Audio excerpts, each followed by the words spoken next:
Hello and welcome. My name is Tabitha MacDonald, and I am so excited to have one of my mentors and massage heroes on the Summit Flow podcast today. Welcome, Doug Nelson. He is the founder of PNMT Northwest, or is it NMT Midwest? Midwest. Well, now Precision Neuromuscular Therapy Incorporated. So yeah. Okay.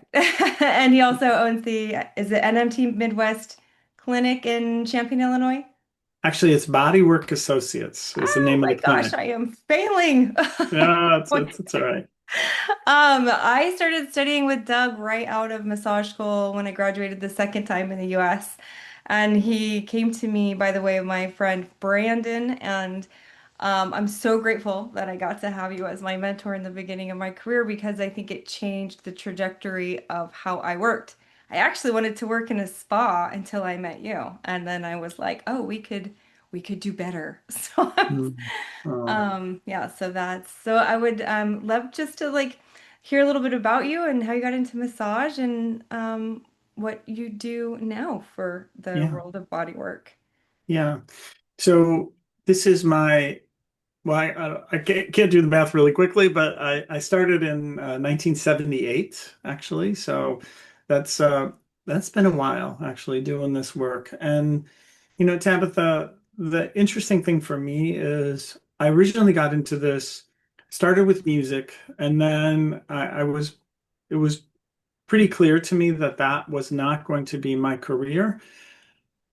That was painful because everything was going that way, and my friends all went on to do amazing things, but I knew for me personally that wasn't going to happen, and so I ended up. Can I ask Yeah. why? How did you know? Yeah, my friends who were, there was a level of passion, commitment, this deep, deep sense of purpose that I saw in them that at a level inside I knew I didn't have.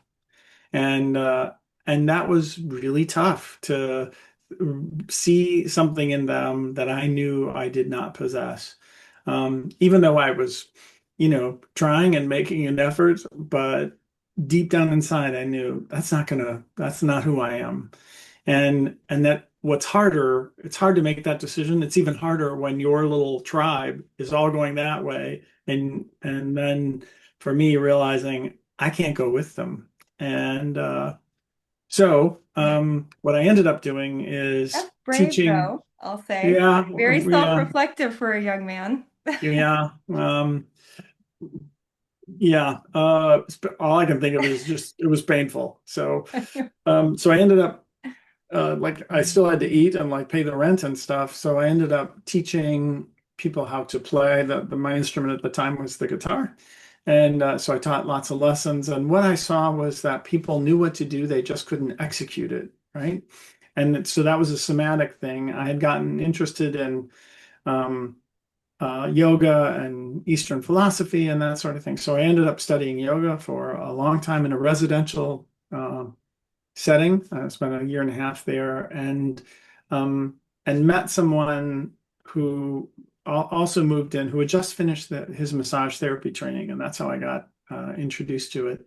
Oh, And what I saw then is really what motivates me now, which is that through many disciplines, yoga is one example, like you can do tremendous self-care, right? But that takes time. And with hands-on approaches, we can create change really fast. And and and that gives people hope. You need to do the other things as a to sustain things, and that's great. But if you don't have hope that change is possible, you're probably not going to do that. yeah. And that's what I saw the power and the promise of manual approaches. It's a little hard to look back over so many years ago and think, did I really fully understand that? So but I think so. I was just on fire with the idea that you could do so much with the human hand. And what's also interesting about that is after a couple of years, I thought I should go on and do some sort of something else. And in terms of more education, become a physical therapist. Well, at the time, this was back then, physical therapists did not do any kind of manual stuff. That was perceived as like, oh, we used to do that. We don't do that anymore. We have new cool stuff to do. And so that was a bit of a yeah, actually I tried to go to school, but several deans just told me that they would never be able to train the massage therapy part of that out of me. And I didn't realize it was a deficit. So I would have taken that as a compliment, but I guess yeah, yeah. I mean, you I and I was have a like, different wow, perspective.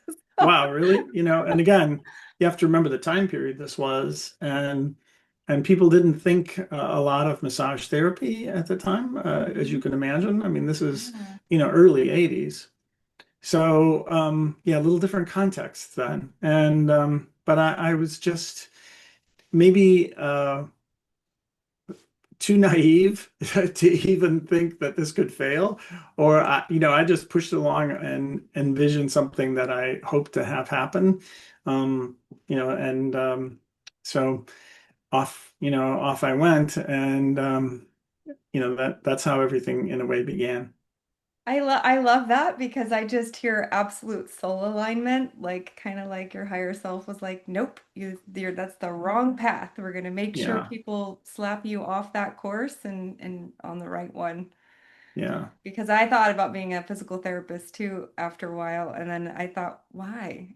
My clients always say that they get better results in certain things with what yeah, I do. Why would I trade what I do for something different, yeah. like when it works? So, Yeah, I that's my just got experience. a really big award from the University of Illinois, and what's interesting is I didn't go to the U of I. Didn't you know I didn't finish college actually. Once I found this, I never did anything else, and that came up like, why didn't you pursue especially I don't know with my curiosity, whatever, and the answer is any pathway forward for me would have taken me away from hands-on work.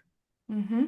Whatever the discipline, whatever the pathway, I knew that the thing that I was most passionate about is using my hands to make a difference. And I just was unwilling to pursue anything else that would take me away from that. All those things are all great, but the thing that's exceedingly rare is someone with the manual skills to truly make a difference.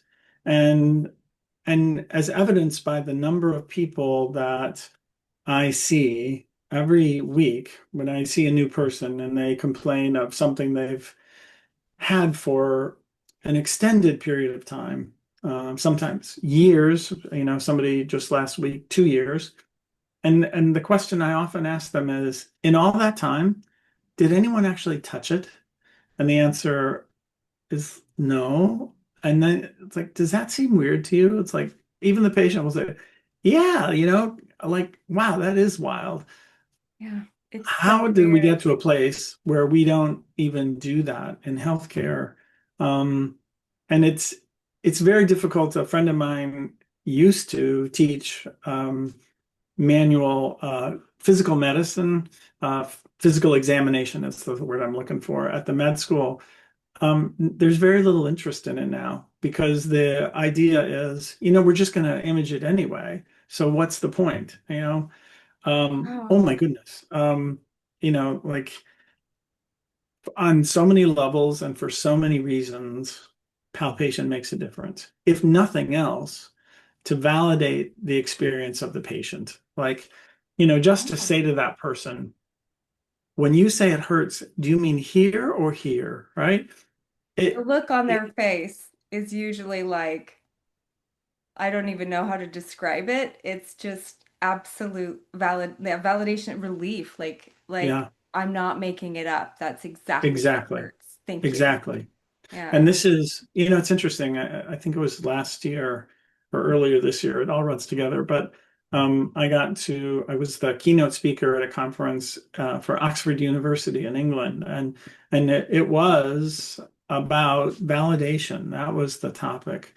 And we're lucky because you can talk about validation as this construct and this idea, but when I can put my finger and replicate somebody's symptoms, very little discussion needs to happen, right? I mean, their brain Yeah. goes, oh, I'm like, whoa, right?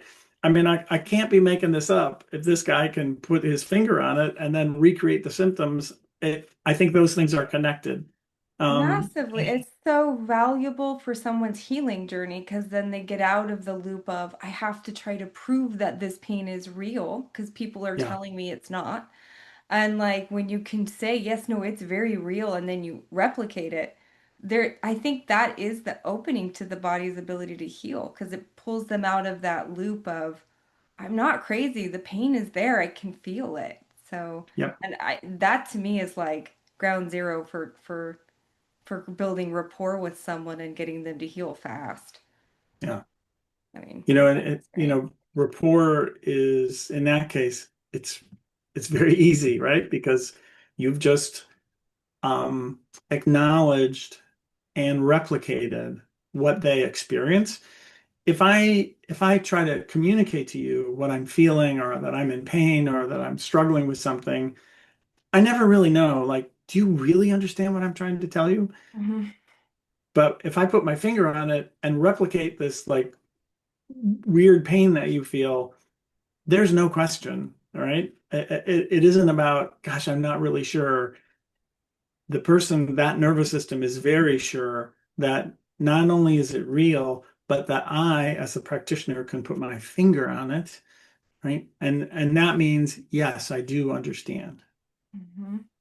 There's something very powerful about touch, and it's to me it's interesting because I'm building like this online part of my business. Like it's part of my soul's calling is to bring more meditation and things to people to help heal pain and to help resolve, neuroplastic pain and things like that. But the touching, the being in the clinic space with another human being is just the part I'm unwilling to leave behind because I think as a practitioner, I get so much from it. Like for me, I feel so much connection and humbleness to be with people as they go through the journey of pain and also growth and just absolute profound like I don't even know how to describe it other than like you see miracles and magic in motion when you can get someone out of that state into to a place of hope and like you said and then also to then feeling good again like in their bodies and they can Yeah. live. I think that's Yeah. I think it's an important point, and I don't want to lose the moment. I just did a podcast a little bit ago on bidirectionality. And if I if I'm telling you now, so I read this really cool research study in massage therapy. You would be thinking, oh, and what did they study? What happened to the person on the table? But I think it would be very interesting, instead of wiring up the person on the table with biomarkers, wire up the therapist. Because I think one of the untold stories in our profession is how good this profession is for us as therapists yep. in so many ways. You know, or maybe I shouldn't say this, but so many times in my practice, I will uh, come inside the door into my clinic room and close the door and put both hands on the door and tell my client, I'm so happy you're here, and this is totally about me because once I close that door, nobody can get to me, right? Yes. Like all the world, it's all out there and it's just you and I. And now here we go, right? What a gift, And right? yeah, and then that total focus to do the work well demands your absolute complete focus on that person. Mhm. And which also means all the stuff, right? The world and whatever is going on in your head has to exit the room. And it is the holy space of anything else, anything about me in that room is getting in the way of being fully present for that person. And I just relish that. And I think it's something that we don't talk about enough. And I do think if we had a research study that we wired up the therapist with a multitude of biomarkers, I think you'd see how beneficial that is. And that's at one level. Sorry to continue, but No, that's actually like, have you read Lynn McTaggart's work, The Power of Eight? They no. have they had one person in the center of a healing circle, and 8 around them, setting the intention for the person in the center of the circle to heal. Guess who got more healing? Mm. It was the people setting the intention and Yeah. sending the energy, not the person receiving it. So that Yeah. just goes along there. I believe she did do research on it. I'd have to look it up. I could send it if I find Yeah. it. But Yeah. they have research that the people who actually facilitate receive some kind of benefit in return that is immeasurable, in my opinion, because you're Yeah. absolutely right. To be present with someone and to have the honor, I always think of it like an honor to walk someone through the journey of recovery is to me just like an absolute gift.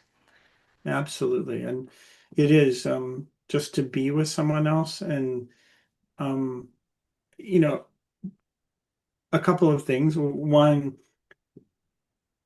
to that point, and personally and professionally, in terms of being honored, anybody who's done this long enough, you must have at some point attended the memorial service for a longtime client.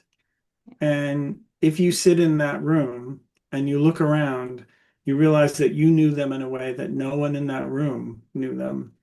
And almost everything you know, in that case, you can't tell anybody, right? Mhm. But you know deep in your heart that that person shared parts of them that they shared with no one else. Oh my gosh, what an amazing thing. And also for us as people, you cannot be in relationship with people in that deep way for so long and not be changed yourself Mhm. in that process as well. All right. And so for me to see so many people who struggle with pain and to see the courage, to see their strength in that process, those are people who inspire me to deal with, things in my life because I've seen how other people have done that in there. So I do feel it's a deep honor to be with them. Yeah. Yeah, I think of one client of mine in particular. She called me when on her deathbed and asked me to come and to watch her die gracefully and to get to be a part of it and to help ease her pain. And just I realized we had something unique that nobody else there had because we did 3 sessions a week. So like, Yeah. we were close in a way. I don't know if you get to be that intimate with most people in your life. So Yeah. I think not. yeah, it is a beautiful Yeah. gift. Yeah. So it's a wonderful thing, and I think it's just one of the many stories about the work itself that I think doesn't get expressed enough. And I think those of us who have done it for a long time, to convey that to other people, like that's part of the richness of the work itself. It's the richness is in the relationship. Yeah, oh, so much so. That's so true. It was funny because I was losing some of that appreciation for that, and I was taking a Lomi Lomi class because I wanted to do something easy and flowy, and I was like, I just want to do something different. And there was an executive from eBay there, and I looked at Daniel, who was one of my colleagues, and I said, "We have his dream job, Daniel. Like we have this man is like envious of our career."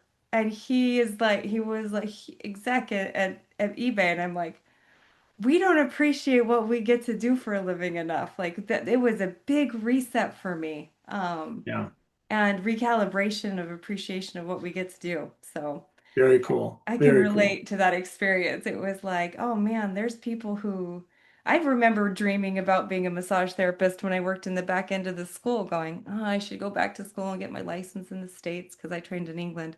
And I was like, oh, I kept putting it off. And I was like, yeah, I didn't, I think you get into like running the business or the other side of things, and then you forget to slow down and just appreciate the gifts of it that we get Yeah, to experience. So, I love that reminder, and I hope all new massage therapists or anyone considering going into the field, because I talk to a lot of people who want to go into healthcare, and I'm like, how have you considered massage? Like, I actually think that there's a huge demand for it, especially well-trained and committed massage therapists. I think that they're needed right now in the world more than ever, anytime, because we have this epidemic of pain that just is not resolving. And I feel like we have an important role to play in that conversation and in the process of helping get people out of pain. It very absolutely. affordably as well. Yeah. So, on so many levels. A while ago, I had the opportunity to represent this field at a national conference. And honestly, I mean, the heads of United Healthcare, Blue Cross Blue Shield, the VA, like I mean, the who's who of healthcare was all sitting at the table. And based on my history, in those early years, I always felt like I had to defend the work and make the case for the. So of course, in this high pressure environment, I'm thinking I'm going to wear that, I'm going to bring that flag, and by God, and I'm armed with all this, research, and boy, how ridiculous was that? Because um, what I heard from all those people from the get-go is when should we, how should we, in what context, for what conditions, never should we even consider massage there? That wasn't in the conversation at all. It just looped right over that. And I thought, I think I'm going to put the flag away and kind of hide it. I feel really embarrassed, and I'll probably put the armor and take that off. And like, wow, that's where we have come as a profession. And I see that in my own community. My community is 120,000 people. But we see a significant percentage of the community. The number of physician referrals we get is really impressive. And so, and again, for a massage therapist to be recognized by the university, and multiple things.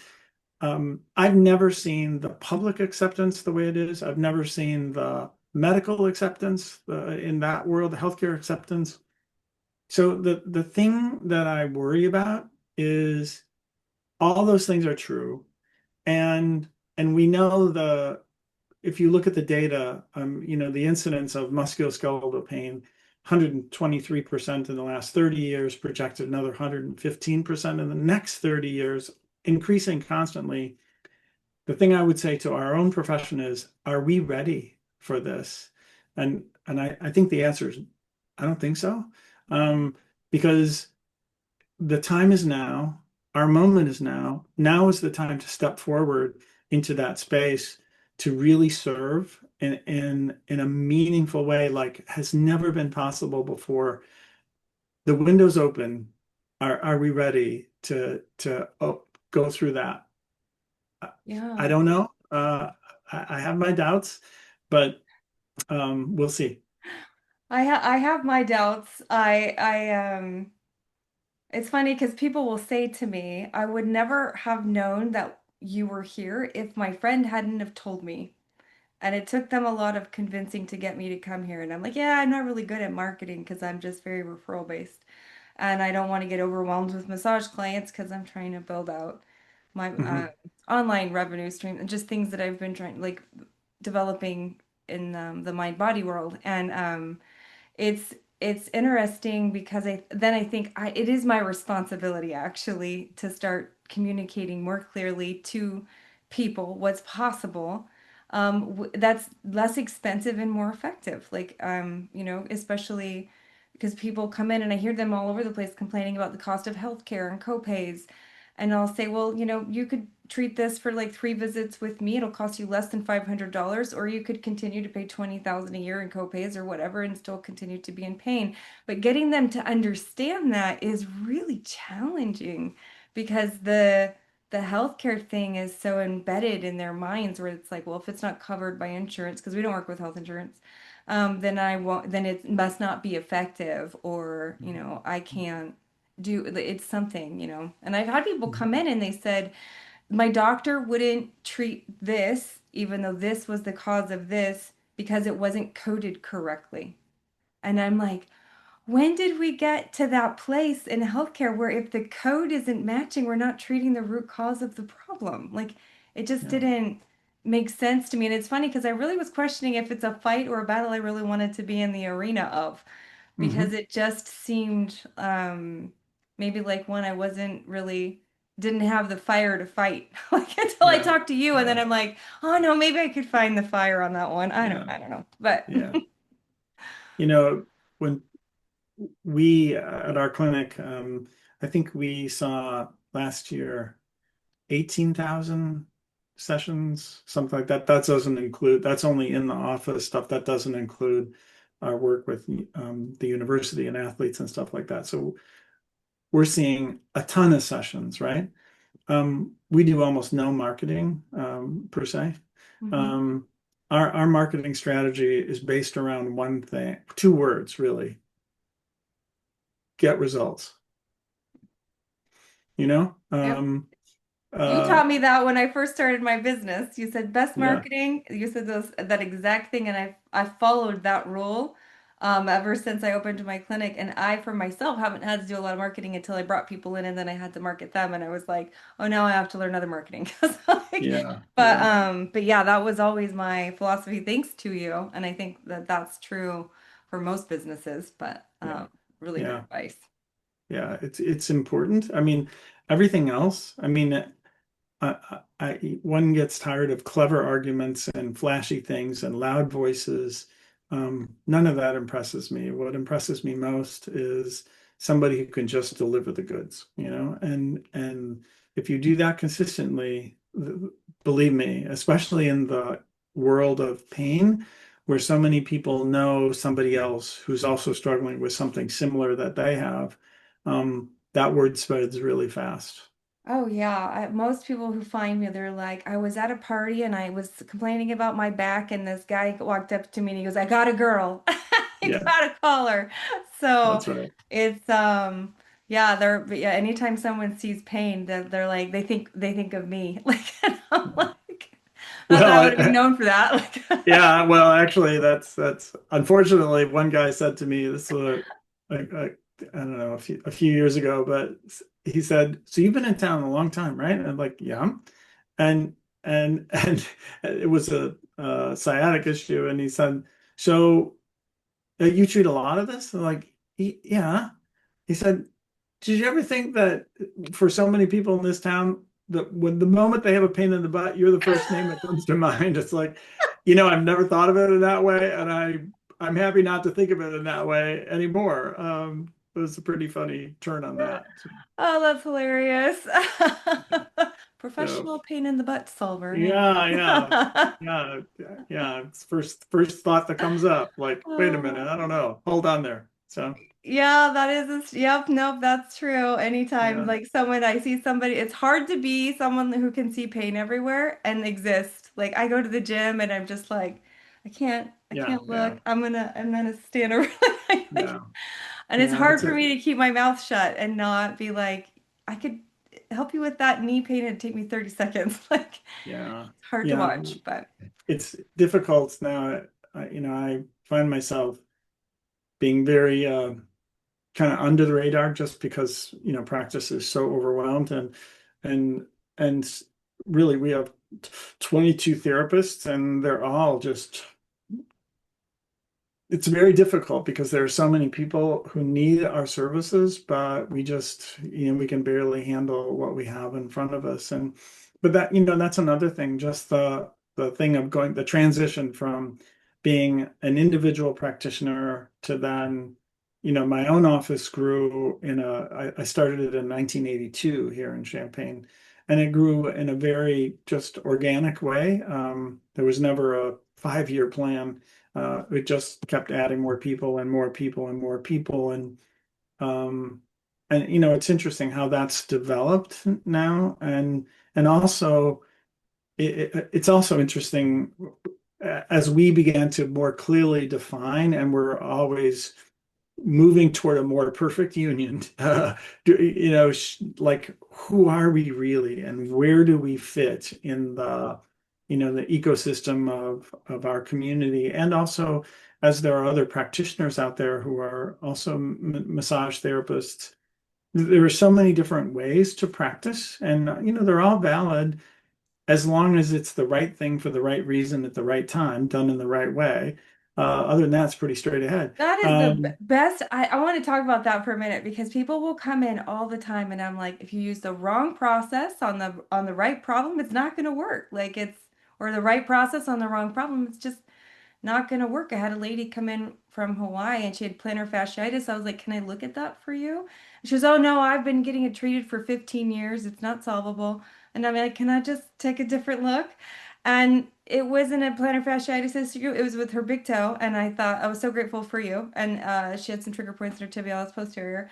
And she goes, "How did you do that?" And I was like, there are many things that have the same symptoms that if you do one solution for it, it's actually going to make it worse. You Yeah, cannot count on Dr. YouTube. It does not work. Like you yeah, have to have someone who knows how to look at the nuances of the thing that you're struggling with to give you the right solution and the right process. Otherwise, yeah, you could be making it worse, and then the person thinks that they're just forever stuck in pain. And I think that that's the danger of claiming that yours is the only solution for any yeah, practitioner is yeah, that, then if it doesn't work for the way that their problem is structured, then they lose hope in yeah, having it be solved. Or it's that they say, well, massage doesn't work. yeah, exactly. And I was just going to say, to the first thing, any number times zero is still not still zero, right? Yeah. So, but in the second thing, the where we excel, I think, in some ways, is people who've done kind of other things in the kind of traditional medical thing and then are willing to just, maybe by reputation or talk to somebody, come to see us. The one population that we probably don't see are people who've seen another massage therapist because in their head they think, I tried that and it didn't work. It's like that door is now closed because they feel like, well, listen, that's not going to help. I already did that, Hmm. which is kind of like saying, I ate a salad once, I didn't lose any weight. So, like what? I love that But analogy. That's fabulous. it's really hard to convince them that you may, but I don't know what that person did. And I'm pretty, if you tell me more, we'll find out. But I'm pretty sure that's not what we're going to do. And and so and again, it's very difficult to describe for me when I describe this work. You know, because you don't want to sound like, oh, this is better than other. It's Yeah. not better. It's just different. It's the level of specificity that's not always done. And again, it's not appropriate for everything and every circumstance. For God, like we serve, the subset of people who have this specific needs that we can address, right? But we should do that in a really good way. The problem is when something that is probably not going to help, let's say, plantar pain, Mhm. and they've had more general stuff or whatever. It's like, and then they think, well, that door's over. It's like, no, not really. It's hard to make that case. Yeah, I just got a message from someone I treated on a Zoom call. I showed her how to do it on Zoom, and she said my tendonitis has been gone, and that was like 15 years ago. Ever since then, and she'd been to so many specialists, and I just felt like, oh, I do think our work. I don't know if it's better. I'll say is the most effective is what I like to call it. Like it's just very effective for pain and people who want to be out of pain. Yeah. Like that's And again, there are so many reasons that people might seek massage, right? You've worked like a ton of hours, you're exhausted, you're whatever. That might be a different thing. So again, it's always the right approach for the right reason. yeah. But I think the thing that we excel at is the decision-making process of there are many approaches, right? The wisdom is in the choosing. Like, Mhm. how do you choose this versus that? And can you articulate it? And how do you know you're on the right road? But more importantly, how do you know you're on the wrong road? Um, that's more important. It's one of the things that I learned when I was deep into the research side of things and president of the foundation and that kind of stuff is, you know, the goal of research isn't to verify, it's to falsify. And so for me, when I'm treating something and a person has anterior shoulder pain, and I think, oh, I think it could be, once I think I know what it is, I will work quite hard at trying to prove myself wrong. And if I can't prove myself wrong, I actually might be right. I If love I try that. to prove myself, if I try to prove myself right, I have no trouble doing that, you know. But that's the problem. Really, like we can all find a way to prove ourselves right, but um, it's more important to see like, well, if that was true, what about this? What about that? And sometimes I'll do that with a client. You know, I'll find something that is they think, oh my gosh, that's the place. And I think, well, that fits everything that I'm thinking, and that's the model I'm coming from. And then I'll move off of that. It's like, what about this? Like, no. Well, how about that? No. How about this? And like, you seem lost because you were on it before, but now you seem lost. Like, thank you for saying that because I was actually just trying to deceive you a little bit. Because if the person says, "Oh yeah, oh yeah, oh yeah," now what I know is none of that stuff was true, and I'm lost without any kind of GPS system. But No. if they can tell me, "Nah, like, not good," now I'm probably right, and Yeah. I think that's a really important thing, and you have to be willing to be proven wrong. That's the thing. You have to be willing to Yes. fail and that's the thing, Tabitha, so much about feedback. The best way not to get feedback is don't ask. Yep. Yeah. But That's so how true. dumb is that? And I think that is uh, so that's we always find ourselves checking in with people, Yeah. even to what I'm doing? Is that the kind of thing you were hoping for? Oh yeah, We've had that's some people like, say, I get that this approach could be really effective, but this isn't something I'm interested in. It's like, totally get it. It's all good. And let's see if we can get you to the right kind of thing that would really resonate with you. I have to ask people that a lot because I'm like, whoever sent you in, did they tell you what I do? Or were you thinking this was kind of like something you saw on TV? Yeah, right, And right, they're right. like, no, they just said you did something different. I'm like, Okay. okay, good. So Okay, are good. you looking for flow and relaxation and being naked, or are you ready to get out of pain? Let me know because I want to make sure I have your expectations clear. And Yeah, like, if it's both, I might be able to help you, but it won't be as effective. So I yeah, just want to be clear about that so that yeah, you know that going forward. yeah, So yeah, that having those conversations with people, setting expectations and also getting their expectation is so important. I think not, I've seen people, they run in and run out of the treatment room, and I'm like, how did you even find out what was going on for them enough to like create a treatment plan or to be very thorough with it? You barely even ask their name. Like you've got to yeah, like talk to them and say, you're having low back pain. That doesn't mean you're going to lay on your belly and get undressed. What if they have facet pain? That might make it worse. Like we have to think and like really educate her. You taught me that, like to think and really think about the client and their lack of knowledge about their own body and go, okay, how much education am I going to have to give them so that they know there's a different way? Because if they've ever tried massage, they might have gone in and it's like, okay, great, go ahead and get undressed. You're going to lay face down under the blanket. You could say the speech like a airline stewardess, right? Like yeah, right. it's very rhythmic, and to like stop people and say, actually, I need you to sit down for a minute because I'm going to have a conversation with you first. They almost get a little shocked because they're like, Yeah, oh, but we're going to run out of time. I'm like, no, no, I built plenty of time into our session. great. So We're good. I want to hear about what you want to do when you're not hurting. And also I want to know about, what where it's coming up for you. What is it getting in the way of? What can't you do? Yeah, And absolutely. give me the details because I want to hear them. You're not whining, you're not complaining. I need to hear those complaints because the details help me understand what's going on for you. So, One of the memory that comes up for me, this was years ago, but I'll never forget it, asking this young man questions. And he said, "Can we just cut the charade?" what? Yeah, that's what I thought. Like, I'm, what? And he said, "Can we just cut the charade?" I said, what do you mean by charade?" And he said, "I've been to a bunch of people, a bunch of different kinds of practitioners and also in your field. Everybody asks these questions and then they do whatever the hell they were going to do anyway. So let's just cut the charade. And why don't you just treat me and let's just see if it works. You know what? He's right. He was right. He is exactly right. You know, oftentimes when people ask those questions, they don't do anything with the information. They do what they were going to do anyway. He's exactly right. And Yeah. I remember just being stunned and then telling him, you know, this in a way is not going to go well for you because I'm going to ask a question, but every time you answer my question, I'm going to tell you what it means to me, what it implicates and what it takes away.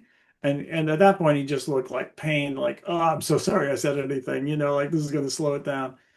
And but you know that's what I did. Like, oh, so when you say it hurts when you, but not when you, to me that means and then at one point we were doing some work and you know just there was no talking or anything. We're probably 10 minutes into the session and he starts laughing. And I was thinking, I'm Norwegian. We're not funny. Like what? And I said, what about this is funny? And he said, you know, for all the people I've seen, this is the first time that somebody actually did what I asked them to do. You know, like that I had some agency in the session. I mean, the whole process Yeah. was just gut-wrenching. And we need to listen to that young man. And you know, so what I tell people is don't ask any question that you're not going to do something with the information. Uh-huh. If you're going to do whatever you do, yeah, you know, get their name and then just do what you do and hope for the best. For me personally, I think clients deserve more than that. Yeah. But, you know, we don't have like this checklist of stuff like that we just kind of go through the motions. Like if I ask a question, it has meaning to me and it will direct treatment. And I want the client to know that and experience that. Yeah, that's I like it's interesting because as you're saying that I'm like, yeah, when I'm asking questions in my brain, I actually have it like a treatment plan that I'm creating and I'm just doing it so quickly that like I've gotten really fast at it, but like I am formulating a treatment plan as I'm asking the questions and like Exactly. then I pull from that as I'm working on them. And Yeah. I never unless someone, and it's not very common anymore, comes in and they say, I just want to relax. Um, I'm usually put them with someone else because I like to use my time for people who have more complex pain. But it's interesting because I'm like, I don't know if everyone does that. You're right. I think I have had a lot of work on people where they just go into their routine and their flow instead of really thinking about the pain the person's having. And you know, the problem with that for me is that um when people I think it's not very enriching for the therapist when you're just doing the same thing over and over again. It's it would you know for me it would be like um it's so mindless in a way. Like you know I was gonna say like telling the same story over and over again, but that's not really true Yeah. because so I'm looking over there at my cello, and for the last 6 years, I've been, you know, studying the cello. And Yo-Yo Ma started playing the Bach cello suites, the prelude when he was like 4 years old. And now at my age, 69, he is still playing the Bach cello suites, right? It's the same story.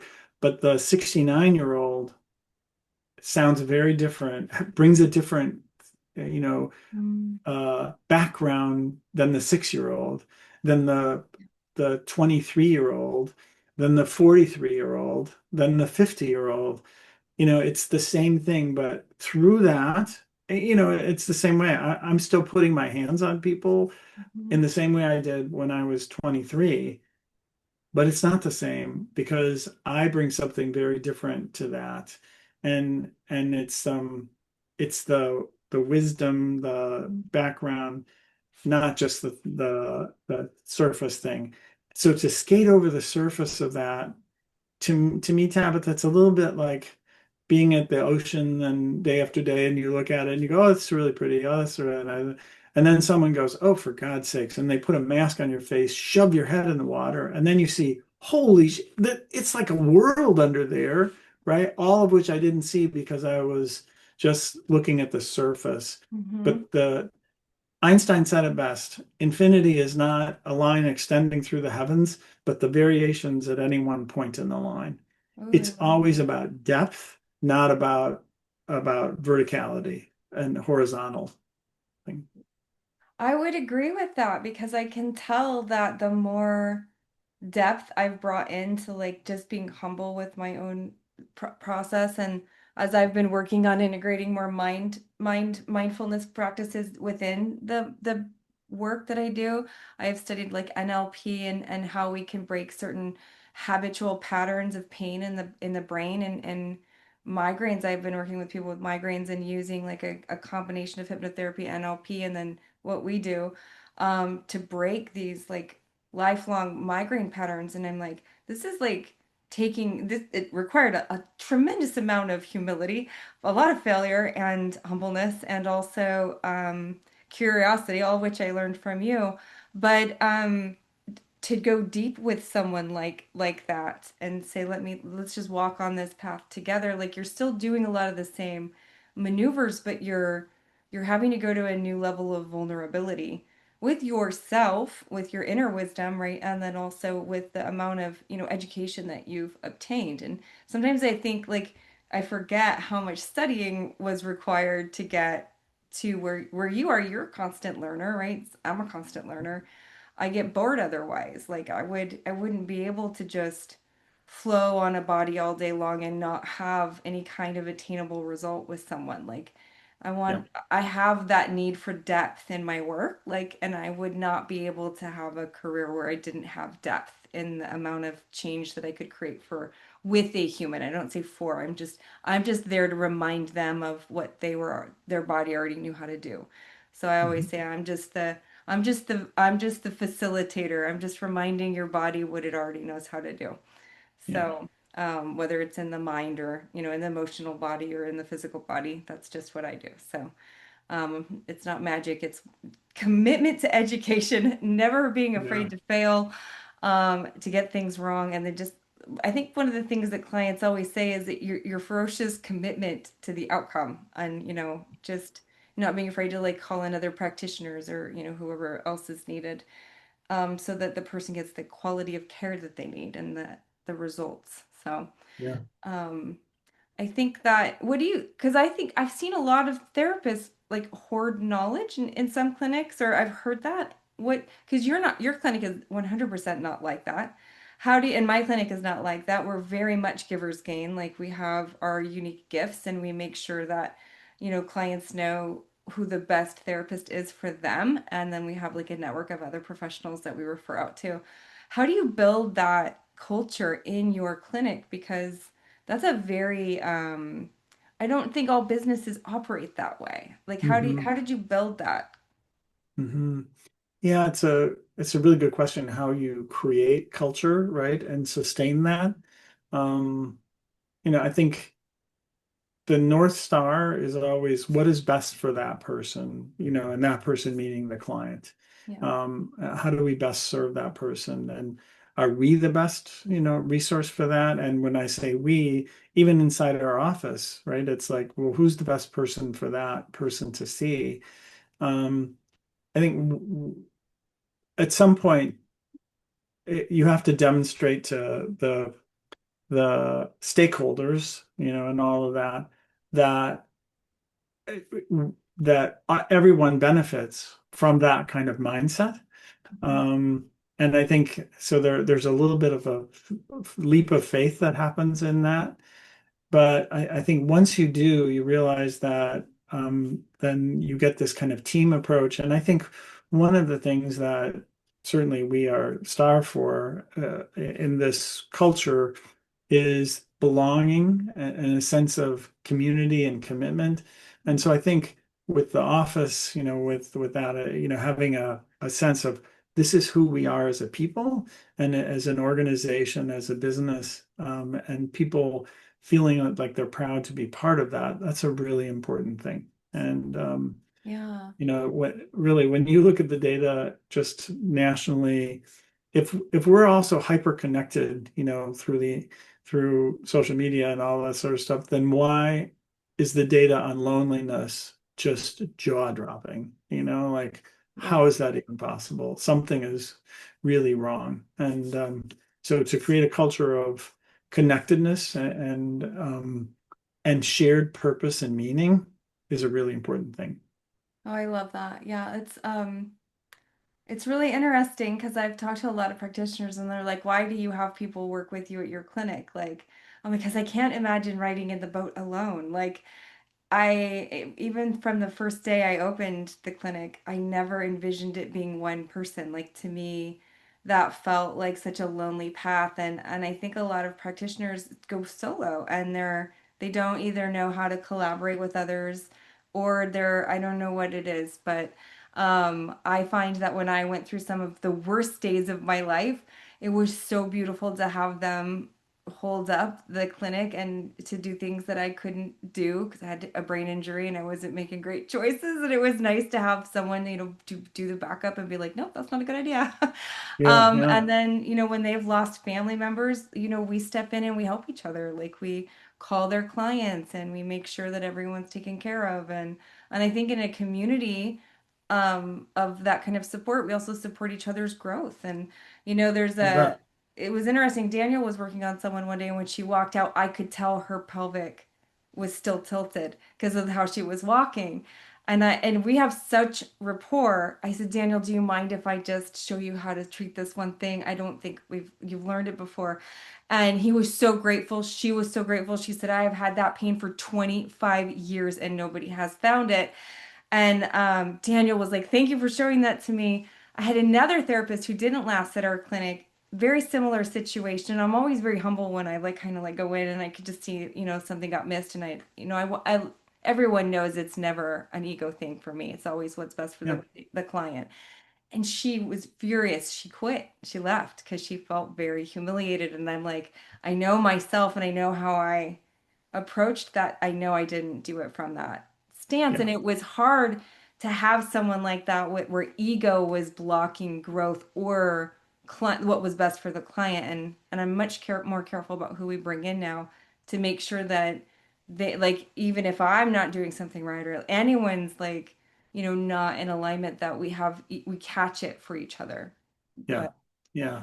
It's interesting. Two thoughts. One of which is in the data in the psych world, if you practice in a group setting or if you practice individually, your outcomes, I forget the percentage, but it was significant. You are significantly more effective in a group setting. And the reason is exactly what you just said. Um, even in our clinic, a lot of it happens when you're washing your hands, like, oh, I just saw someone who, and man, I cannot figure that out. And then I hear all these conversations of people well, I don't know, did you ever think about it? But if you're by yourself, it's like it's really hard to have that conversation by yourself. And you just never get the input from another source or another pair of eyes to do that. And the second thing is, it also is about that culture and defining who you are. So that person, for instance, who was with you does not fit the kind of culture that you want to have. We just had somebody who looked at, wanting to join our practice, but she happened to be here at a time when we were doing an advanced training and she saw really where the bus is going. And she said, that doesn't really resonate with the work that I love and the way I can best do that. It's like, thank you for saying that. That's awesome, yeah. and here's another environment in our community that I think you might thrive and they would love to have you. And that's where she is now. So, you know, when you're clear about who you are, what you do, and why you do it, then you draw people to that. And conversely, the people who don't fit in that thing, you're not going to make that alignment happen. Um, I'm going to go back to the cello. Yeah. Yeah. Oh, did I Uh, just and no, I'm not going to play because then you'll just want to turn the recording off. Oh, are But you kidding? I love listening to your cello at your dinner parties. It's one of the things I miss yeah, most about level yeah, two. In fact, I was like, yeah. I need to come to Champagne again. Yeah. So the way you know that you're in tune is if you are playing a note and then the other strings begin to vibrate, right? That's resonance. But I thought the other day when I was doing that, I thought, you know what? I look for resonance in every part of my life, It's in the cello, it's in it, does it resonance is that connection with another person. Resonance is, the business, if we're all, in alignment, you just feel that like energy that just compounds itself, and it's more than just the one thing that's happening. It's vibrating at multiple levels. That's, it's the overtones that matter, and that tells you you really are in tune. Oh, I love that. Yeah, it is an interesting thing to be the like the leader of the ship and making sure that that stays intact because I think that Yeah, yeah, it's a that's one growth way. thing. Yeah. Yeah, I mean, leadership is, It's not yeah, easy. I have been yeah, resisting it, and my soul has been saying, no, it's time for you to be in more of a leadership role. Stop resisting it. And I've been getting a lot of spiritual lessons on that path lately, and I'm finally surrendering and going, okay, I hear you. I'm gonna start embodying more of a leadership role. And I think sometimes that means being more vulnerable and, speaking about things that people will wholeheartedly disagree with and still, you know, operating from a place of love and respect for all people. And so yeah, it is interesting, the challenge of like even wanting to be more public, even on social media and provide people with a different angle on what massage is and pain and how we can do better. And mm, I think you said it on the call the other day where the trolls will troll you and they're not the people in the arena with the clients. They're not in practice with people and they're just sitting in quiet judgment. yeah, And I thought, oh, and they're the ones who have the loudest voice and the people who probably have a lot of wisdom tend to hide because they don't want to be in the battle, in the arena, yeah, I guess is yeah, the word. So, yeah, and again, then it's the is that an arena worth being in? Like, yeah. uh, you know, uh, again, I'll go back to Athens and the Athenian trap, where, you know, people just savored the love of the argument, and they're like, I have zero interest in that, But if you can show me that, you are consistently delivering really great results in your clinic, I want to know what the heck you're doing. But if it's about, you know, just sitting behind a keyboard and trying to impress people with the cleverness of your arguments, I, you know, I am too old for that. Like really, because clients do not care how clever you think you are. Hmm. What they care about is, can you deliver the goods or not? Yeah. And to that end, like, you can be this wonderful, caring therapist, and people will appreciate that, and then they will disappear, right? Because boy, she is so wonderful. But I still hurt, right? Um, and all of those things, you can care, you can be whatever, you can. In the end, you have to deliver results, and honestly, that's what it's about. And if we just keep working at what is the best way to do that, you know, and sustain it, then those things are of interest to me. But just the entertaining oneself, Yeah. during these things, little interest, Yeah. I have like, zero. not little interest, zero I interest. am not competitive. I have zero interest in um proving Yeah, myself to other yeah, people. I just like yeah, to get results for people because I care. And yeah. it's I'm I competitive, but if you're going to be competitive, you ought to compete in the things that actually matter, right? hmm So, Yeah. it's like, what it's like, yeah, I'm sure you've had conversation with someone and then you realize there is no point to this, right? Like, I am wasting my time. And then you're just like, okay, and whatever, and you walk away. So again, you know, energy idea, it's finite, right? And you have to think, what is the best use of my time right now? And what really matters, that I can walk away feeling like I made a difference. Yeah. And it's just incestuous arguing about what, yeah, that does not in any way. feel like I made a difference in the world Mm-mm. because it never stops. That's Yeah, right. no, I never engage in those arguments anymore. I'm Yeah. more just like, well, this is what I can do and this is what I studied and this is how I got here. So, Yeah. um, and this is my mission in life. So I think when you understand like kind of who you are on a bigger scale or what you come here to do and you're connected with your purpose, I feel like that is my North Star. Like, and I'm Yeah. not always excited about it because I'm always like, I don't know if I want to, do the things my soul kind of like is pulling me towards. But then, it has never been a bad result. Like it led me, to the path of opening a wellness center that I love, and I love that we've helped over 10,000 people in our community. Like it, I mean, that's huge. Like when you think about it, it's like what a legacy. And I hope other people get to experience that. And I always try to dissuade people from the four-year university like you. I did not go either. And I always thought that was a hindrance. And later to find out it actually was a benefit because I had the ability to be much more open to kind of the path of learning body work and not having this kind of like closed framework about how it had to be. And it Yeah. was more like kind of it just organically grew into what it was supposed to be. And I think because I had that curiosity and openness about learning the next thing that like a client would inevitably come in and I would have to learn how to treat that next, and then it would always make me a better therapist because I didn't have a closed mindset about how it needed to be.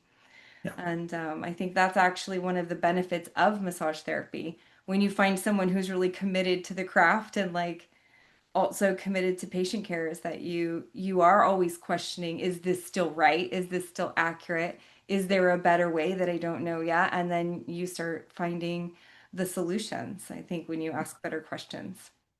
You bet. And so in the end, it helps us grow professionally, but also personally, right?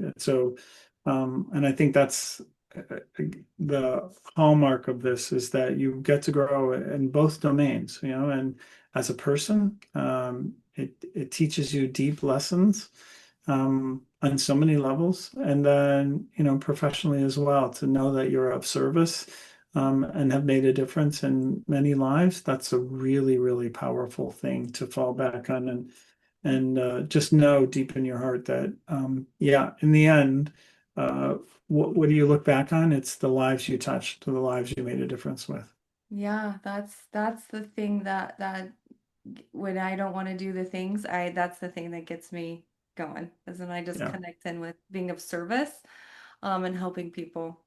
yeah, That is what keeps me going every day, and I love it because that's what energizes me. yeah. It's the why, right? Yeah, And I think that's the difference between having a goal and having a mission. When 100%. Yeah. Yeah, when the winds will blow, and the winds will always blow, the storms will come. Sometimes it's a typhoon. You just have to if you fall back on the mission, you'll hang in there through it. If you just have goals of things you wanted to achieve, the Yeah, they winds will don't work just for sweep you me. away. I'll like read the goal and it's meaningless. And then I like read my mission statement and I'm like, all right, what are we doing today? How are we Yeah, bringing that into the world? And yeah, then that's what gets me going. Traditional goal setting does not work for me because I'm a very mission-oriented person. But yeah, um, so I know we have to probably go soon. So what if you were to think about like new or actually I want to talk to people in burnout because I think we lost a lot of really qualified therapists because of COVID. I actually almost lost my clinic and had to take on a considerable amount of challenges to keep it going. And, the love of the work that we do is what my mission actually is kind of what kept it alive. How do you, what do you tell people who are in that phase of their career where they're like, "Ah, I think I should go do something new"?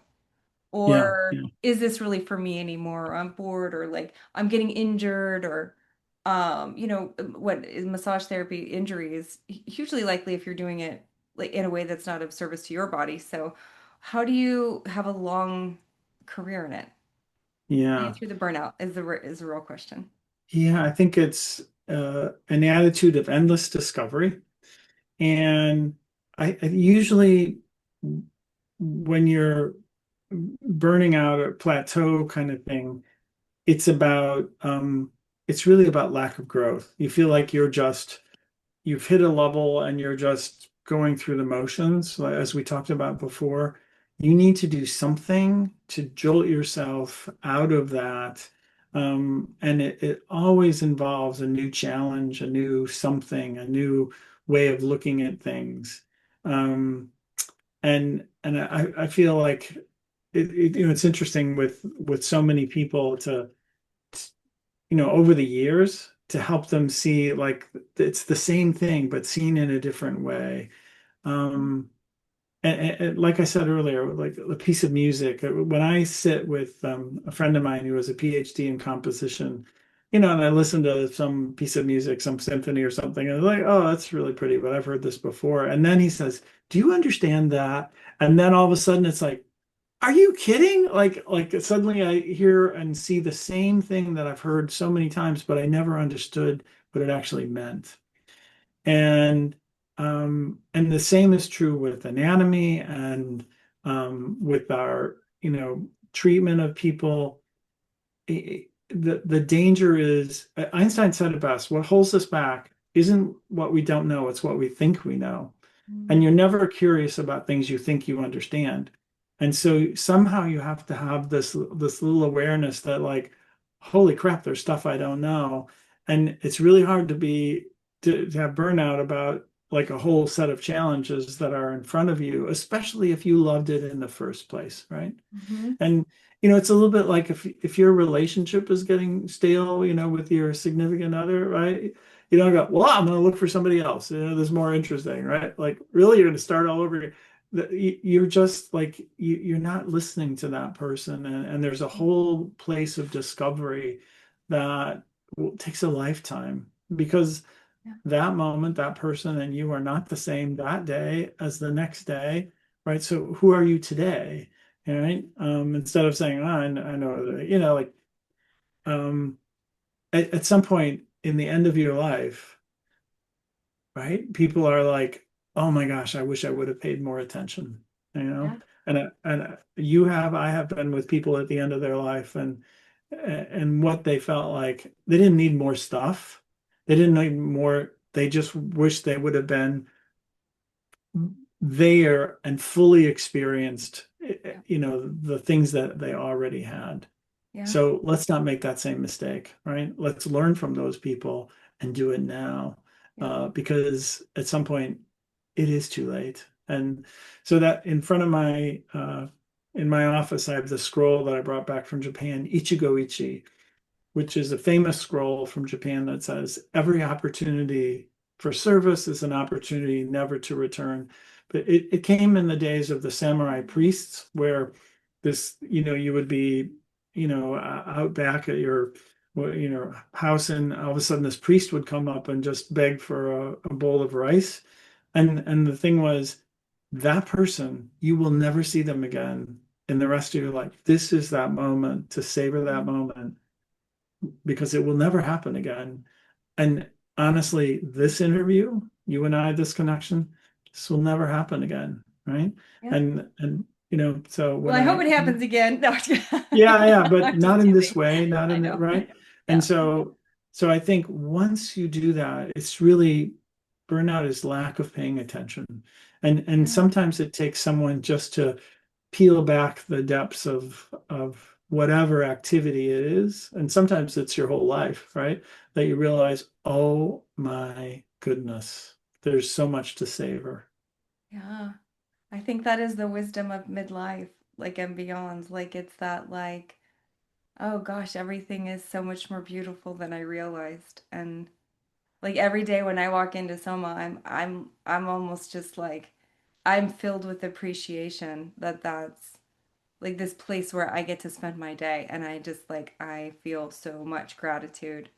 And I think that brings me into a state of presence.